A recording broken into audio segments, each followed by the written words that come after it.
नमस्कार, NMF news पर आप सभी का बहुत स्वागत। मैं हूं आपके साथ अभिषेक पुंडित। आज बात करेंगे अमेरिका की। अमेरिका ने जो दुनिया भर पर टैरिफ लगाए हैं उनकी, क्योंकि भारत को इस स्लैब में भारत और ब्राजील को सबसे ऊपर रखा है। 50% का टैरिफ ठोका है। टैरिफ क्यों ठोका है? जिससे कि अमेरिका का जो खजाना है वो भरा जा सके।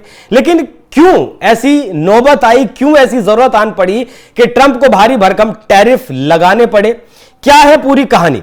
देखिए, असल में अमेरिका के ऊपर उसकी जीडीपी का 123% कर्ज है। मतलब इसे ऐसे लगा लीजिए जिस तरीके से भारत की जीडीपी $4 ट्रिलियन है और भारत के ऊपर $4 ट्रिलियन से बढ़कर $5 ट्रिलियन कर्ज का हो जाए। अमेरिका के साथ वैसा है क्योंकि अमेरिका की जो कांग्रेस है वो इस बात की मंजूरी देती रही है। कुल मिलाकर बात करें तो अमेरिका की अर्थव्यवस्था $30 ट्रिलियन के आसपास है और अमेरिका के ऊपर कर्ज $37 ट्रिलियन से ज्यादा का है। और इसी कर्ज की खाई को, कर्ज और जीडीपी के बीच की जो खाई है, उसे पाटने के लिए ट्रंप ने भारी भरकम टैरिफे लगाए हैं। ट्रंप जिस वक्त उन्होंने सत्ता संभाली थी उससे लेकर अब तक 7 महीने का लगभग वक्त बीत चुका है और इस 7 महीने में ट्रंप ने अमेरिका के खजाने में बहुत सारा पैसा इस टैरिफ से भेजा है। क्योंकि आते ही उन्होंने रेसिप्रोकल टैरिफ लगा दिया था कि जो जितना टैरिफ लगाता है उतना टैरिफ हम लगाएंगे। उससे अमेरिका को कमाई हुई है, नो डाउट। लेकिन अमेरिका के ऊपर शटडाउन होने का भी खतरा है। शटडाउन क्या है वो भी बताएंगे आपको, और साथ ही आपको यह भी बताएंगे कि भारत की जितनी इकोनॉमी है, मतलब $4 ट्रिलियन की जो इकोनॉमी है, अमेरिका इतना एक साल में इस टैरिफ से कमाई कर लेगा। क्या वाकई में ऐसा हो सकता है? तो सबसे पहले आप समझिए कि शटडाउन क्या होता है और क्या जो जिस तरीके से 2013 में ऐसी नौबत अमेरिका के ऊपर आई थी। ग्राफिक्स के जरिए मैं आपको दिखाता हूं क्या ऐसी नौबत फिर से अमेरिका के ऊपर आ सकती है। अमेरिका की सरकार का बजट हर साल 1 अक्टूबर से शुरू होने वाले वित्तीय वर्ष के लिए तैयार किया जाता है। इसके लिए कांग्रेस को 12 अलग अलग विनियोग बिल पास करने होते हैं जो विभिन्न सरकारी विभागों और कार्यक्रमों को फंडिंग करते हैं। इसके अलावा अगर बात करें राष्ट्रपति का जो बजट है, इस पे होता है हर साल शुरुआत में राष्ट्रपति एक बजट पेश करते हैं जिससे सरकार के खर्च और आय का अनुमान लगाया जाता है। दूसरे नंबर पर कांग्रेस में बजट रिजोल्यूशन होता है। हाउस ऑफ रिप्रेजेंटेटिव्स और सीनेट एक बजट रिजोल्यूशन पास करते हैं जो कुल खर्च की सीमा तय करता है। यह कानून नहीं बनाता बल्कि एक गाइडलाइन की तरह काम करता है। विनियोग बिल, इसके बाद विनियोग बिल का नंबर आता है। इसके बाद हाउस ऑफ सीनेट की विनियोग समितियां 12 अलग अलग बिल तैयार करती हैं जो अलग अलग विभागों के लिए होता है, जैसे रक्षा, शिक्षा, स्वास्थ्य के लिए फंडिंग तय करना इस बिल का काम है कि किस विभाग को कितनी फंडिंग देनी है। इन बिलों को दोनों सदनों में बहुमत से पास करवाना होता है। कंटिन्यूइंग रिजोल्यूशन CR इसे कहते हैं। अगर ये सीमा 30 सितंबर तक बिल पास नहीं हो पाते हैं तो कांग्रेस एक अस्थाई फंडिंग बिल CR पास करती है जो मौजूदा फंडिंग को कुछ समय के लिए बढ़ा देता है।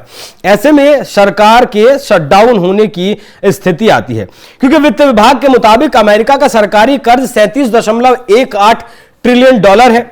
ये कर्ज रिपब्लिकन और डेमोक्रेट्स दोनों सरकारों के दौरान बढ़ता रहा क्योंकि कांग्रेस सरकार को इसकी कमाई से ज्यादा खर्च करने की इजाजत देती रही।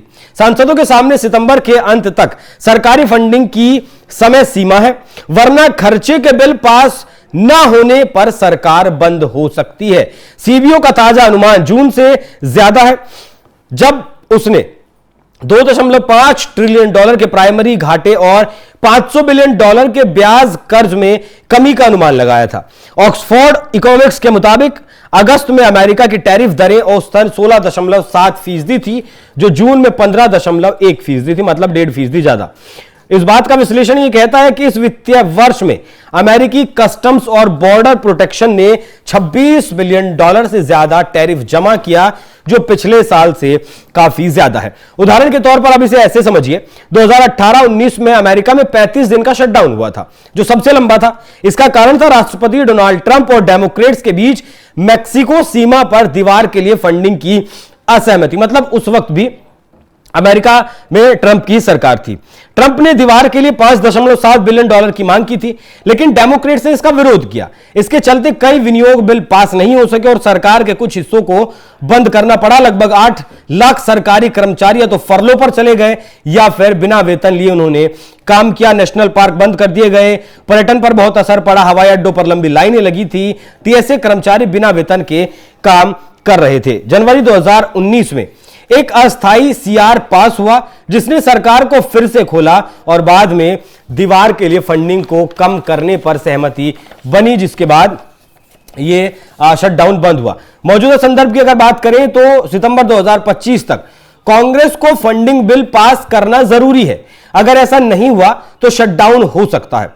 CBO के अनुमान के मुताबिक टैरिफ से होने वाली जो कमाई है वो 26 बिलियन डॉलर से ज्यादा है, लेकिन सरकारी कर्ज 37.18 ट्रिलियन डॉलर है, जो थोड़ी बहुत मदद कर सकती है। लेकिन अगर बिल पास नहीं हुए तो गैर जरूरी सेवाएं बंद करनी पड़ेंगी, आर्थिक नुकसान होगा, जैसा कि 2013 में हुआ था जब शटडाउन से अर्थव्यवस्था को 24 बिलियन डॉलर का नुकसान और GDP जो ग्रोथ है वो 0.6% कम हुई थी।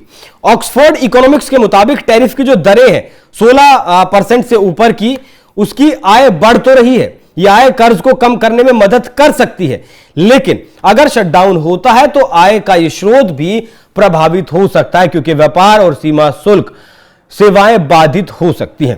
बाकी अमेरिका में बिल पास न होने की स्थिति में सरकार बंद हो सकती है, जैसा कि 2018-19 में हुआ था। यह स्थिति तब होती है जब कांग्रेस और राष्ट्रपति के बीच बजट पर सहमति नहीं बनती। इससे जनता, सरकारी कर्मचारी और अर्थव्यवस्था पर बुरा असर पड़ता है।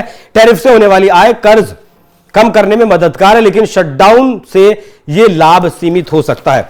ऐसा क्यों कहा जा रहा है कि यह बिल पास कांग्रेस से और उनकी सीनेट से क्यों नहीं होगा? ऐसा क्यों होगा? क्योंकि अमेरिका का जो विपक्ष है वो लगातार भारत के समर्थन में बात कर रहा है। वो लगातार इस समर्थन में है ही नहीं जिस तरीके से बेतहाशा वृद्धि टैरिफ में ट्रंप ने की है। वो चाहता है कि तरीके से टैरिफ लगाए जाएं।